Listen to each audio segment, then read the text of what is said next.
Assalamualaikum my lovely viewers, this is Alrighty World Learning Tutorial channel for you.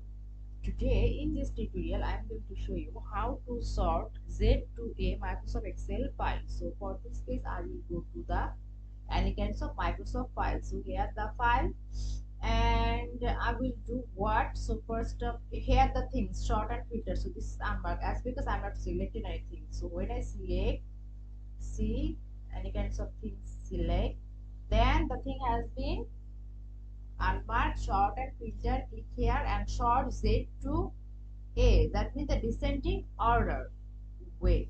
So sort Z to A, this is the highest to lowest, this is the sort.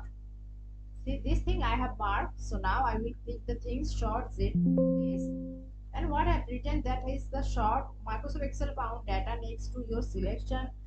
Since you have not selected this data, it will not be sorted. So what we want to do is expand this selection. So click, see the thing has been here to Z to A descending order way. So in this way we can do these things. Thank you so much for watching this video. Please subscribe this channel. Hopefully this tutorial will help you so much.